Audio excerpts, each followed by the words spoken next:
Hello, I'm FPX Toycat, and one of the few things we share as human beings is thinking we have at least one idea that could totally improve Minecraft, man. But the truth is, as we've proven time and time again on this channel, most of your ideas suck, and that's why there's two places that Minecraft like to get ideas from: the Feedback Minecraft site with a upvoting system, as well as the Minecraft Suggestions subreddit, which also has a voting system as well, so they can actually see the best of the ideas from the community. And that's why in today's video, I'm taking the 100 best Minecraft suggestions of 2020, and I'm going to be making a top 10 list to talk about the 10 best ideas that actually might make it into Minecraft because they will be seen by a developer. And so for today's video, we're going to be ignoring the funny but dumb ones like you should be able to unenchant an enchanted apple in a grindstone to get the achievement, why did you do that, and instead talk about the really great ideas like the 10th best one, because who doesn't love top 10 lists? I know you love them, you think you don't, but you do. The 10th best idea of 2020 definitely was Basalt Golems. I mean, look at these guys and tell me you don't think it's a fun idea by itself, but then think about the lore behind them, because they would be a hostile mini boss that spawns in the Basalt Delta biome. I mean, the Basalt Delta biome really does feel like it's lacking a mob, right? It has,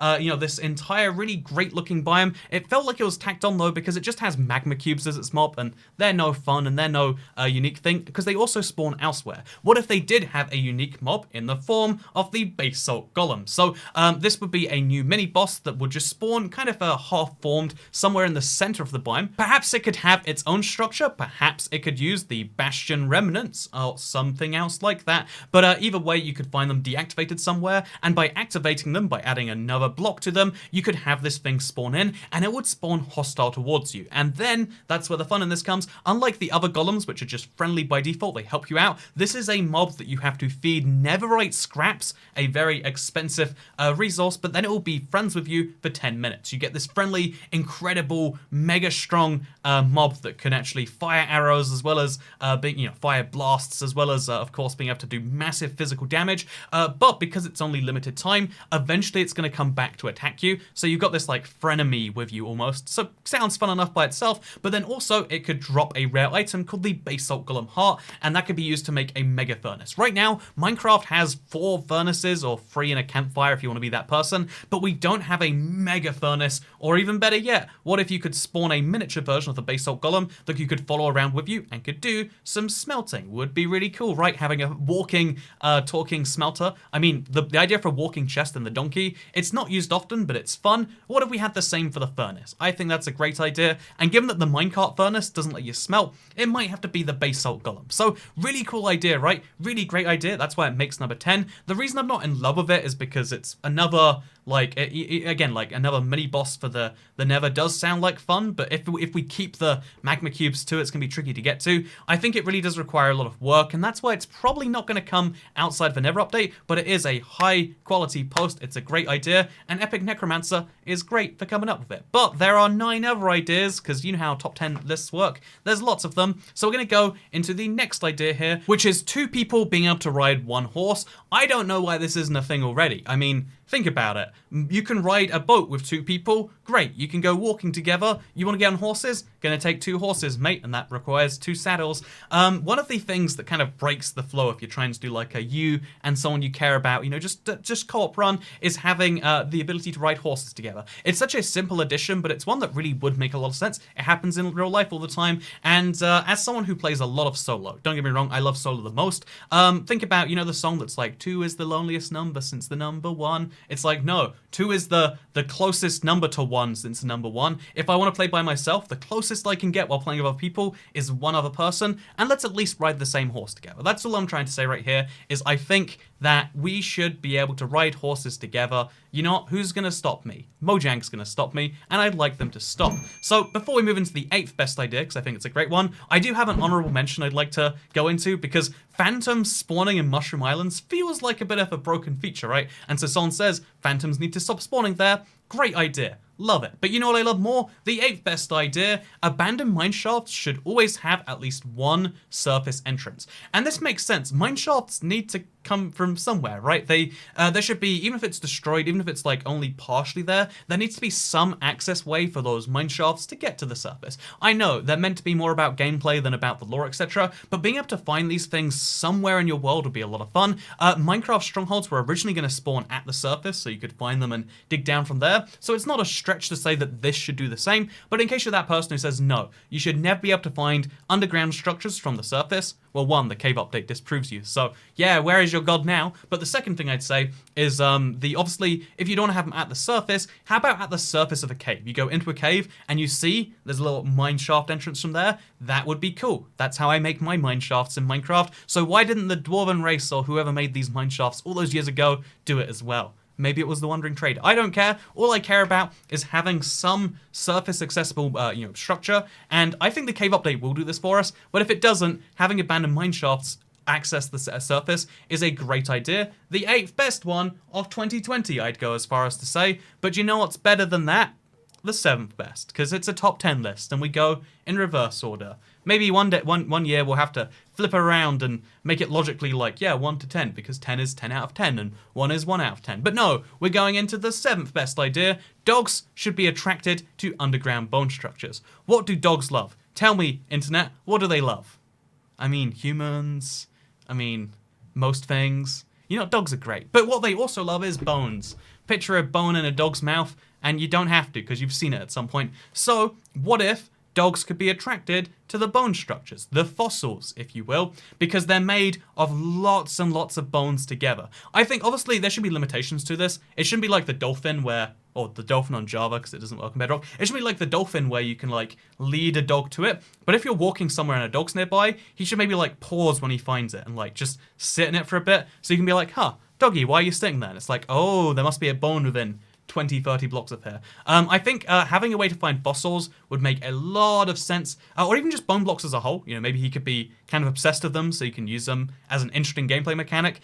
Because right now, fossils are very rare and not hugely rewarding in exchange for the rareness. You get coal and you get bone blocks, which equals 9 bone meal. It's just not a particularly great trade-off given how cheap bone meal is compared to the effort of finding a fossil. Dogs would, I think, correctly balance that. So it's a balance concern, really, but it's a really great idea. Just like the 6th best idea of 2020, the Cursed Totem. So the Cursed Totem idea is simple. What if there was a small chance when you killed an evoker, instead of getting a regular totem, you got the Cursed Totem? So the Cursed Totem would be exactly like a Totem of Dying, except different in every single way. So the Cursed Totem, which is something that looks like this, in my mind at least, because it's not a real feature, is something that would have a 6% chance of dropping when you kill an evoker. So it's a rare drop as opposed to a regular totem, and it's kind of like the anti-totem. But instead of being that terrible idea that so many people have, like the Totem of Dying, what if it's a totem that kills you instead? It's a funny joke, but this would actually be a useful totem because sure, it doesn't save you from death and give you all of the wonderful sparkles, but what it does instead is it would give you the ability to use it and instantly die. But it wouldn't be a real death. It would do the parts of death where you lost all your health and therefore your items splatter. It would do the part of death where you teleported back to your bed, but it wouldn't actually kill you because it would be a useful item if you wanted to get out of a situation right now, only preserving your, basically preserving your experience, if you wanted to use it that way, and preserving, if you're playing hardcore, your life, because it doesn't actually kill you. In the same way, when you die of a Totem on Dying, it steps in the way. It stops you from actually being dead.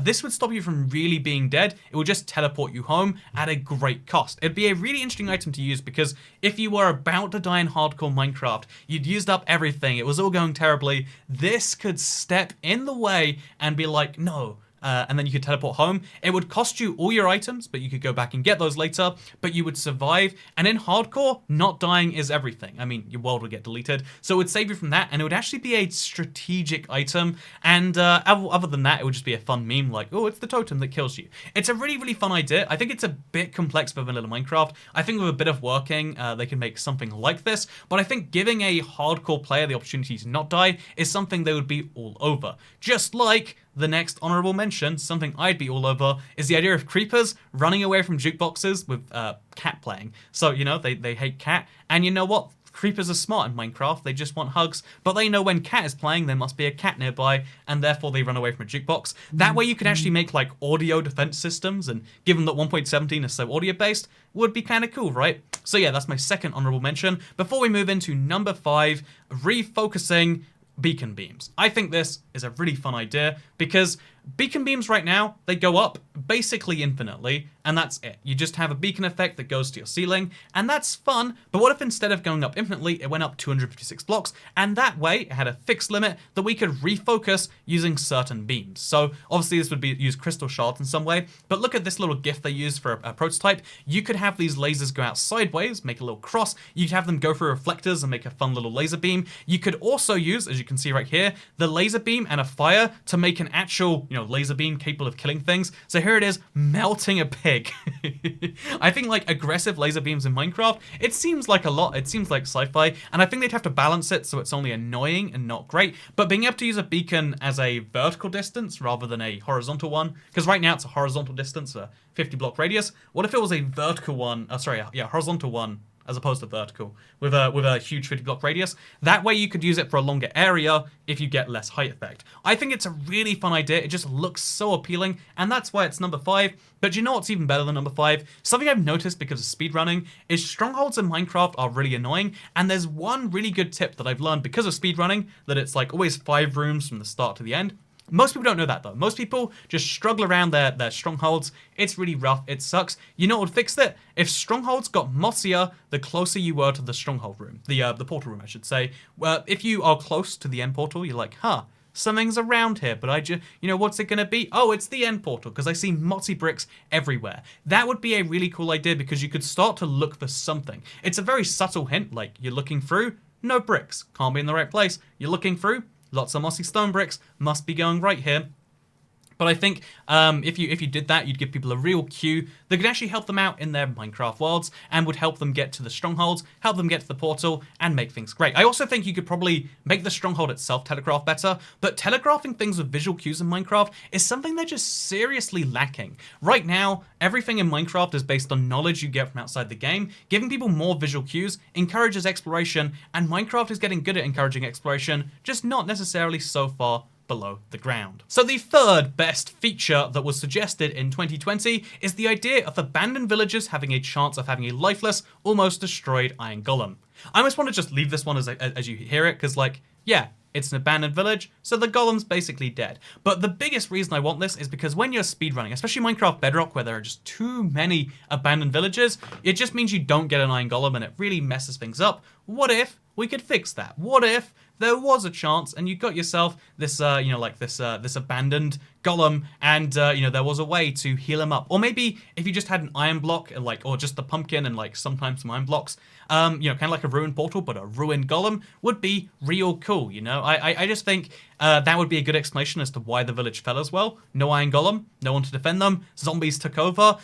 You could have some really cool lore of the abandoned villages, whereas right now it's just, oh yeah, at some point it was taken over. Why not make it better? Because they're obviously mossy, it was a long time ago. I don't know, I feel like there's a lot of potential with the abandoned villages, and I think this is one of the easiest ways to make that lore-filled. But you know what's more filled than lore-filled? The idea of number 2 right here, the second best suggestion, that it shocks me that this isn't a thing already, is make items flash when they're about to despawn. In the last 30 to 60 seconds of its life, it could flash faster the less time it has. Again, it seems like a no-brainer, oh yeah, items despawn in Minecraft, and it's a relatively annoying mechanic, but it's necessary for performance reasons, and also it gives you a downside to leaving stuff. It's like a trash clearance thing. So what if instead of items despawning after 5 minutes and just disappearing, it let you know it was about to despawn? It's generally happened to me in Minecraft before. I've been walking about to pick up some blocks, and they vanish in front of me because, turns out it just hit at 5 minutes. It's really, really weird, it's really annoying, and it could be easily fixed with the flashing. It's what a lot of games do, and it's just a really simple quality of life change, in my opinion. Obviously not a coder, so could be that it requires entirely changing all of Minecraft's architecture. I just think it'd be simple, I just think it'd be great, but you know what I think is even greater than that? Number 1. Wandering traders should have a small chance of selling you a map to rare biomes like the mushroom, mesa, and jungle. Wandering traders suck so bad. I can't remember the last time I even heard of someone trading with one. Theoretically, you can get bamboo for a few emeralds if you haven't found a bamboo forest yet. And theoretically, you can get a red sand block if you haven't found a mesa, because one red sand is going to help you so... It's just such a dumb idea. You need to be really high on the village tech tree but really low on the exploration tech tree. And hypothetically then, if that's going to be the case, let's help those people out in a more serious way. You know, rather than giving a man a fish and feeding him for a day, let's do the more extensive thing, set a man on fire, he'll eat for the rest of his life. And you know, that's what we need to do with Minecraft players. We need to, rather than giving them the one fish, the one red sand, give them a map to a mesa biome. We know players like those, we know they're rare, give them a map. But I think a better thing would be if the wandering trader would detect what blocks you'd actually been through, what biomes you've been through. We know Minecraft keeps track of this because they have the Adventure Time achievement, so it could keep track of the biomes you've been to, and if you've been to most of them bar one, it could give you a map to one of the few biomes you haven't been to that's also rare. I don't want a map to a birch forest, but I might really want a map to a jungle biome if I still haven't found one.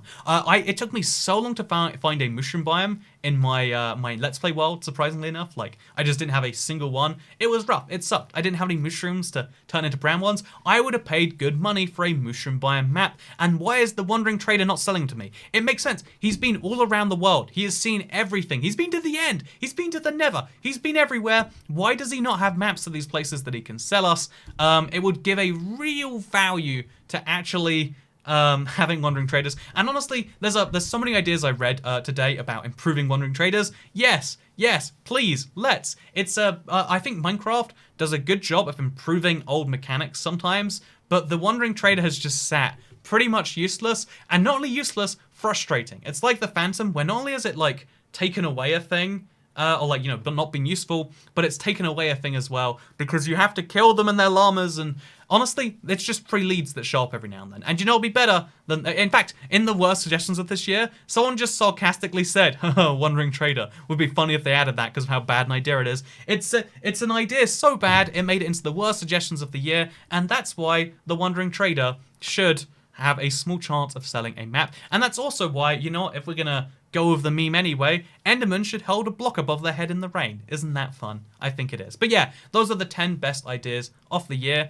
Let me know what you thought about all of them, and let me know if you like this kind of going through them, because these are real ideas with a real chance that can be helped by you using the various Reddits. This is Reddit Minecraft suggestions. There's a Reddit for Minecraft itself. There's a Reddit for Minecraft. There's a lot of Reddits if you want to find a niche Minecraft community.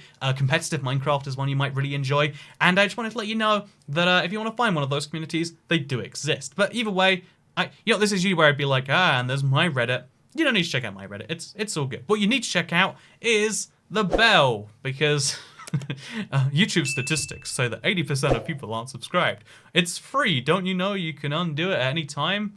You can't actually. Once you hit the bell, you're in the death cult now. The only way you're leaving this is if one of us gets in a house fire, and I'm certainly going to make sure it's not me. But yeah, I hope you all enjoyed this video, because I'll see you in another one, unless I'm in a house fire soon. Goodbye.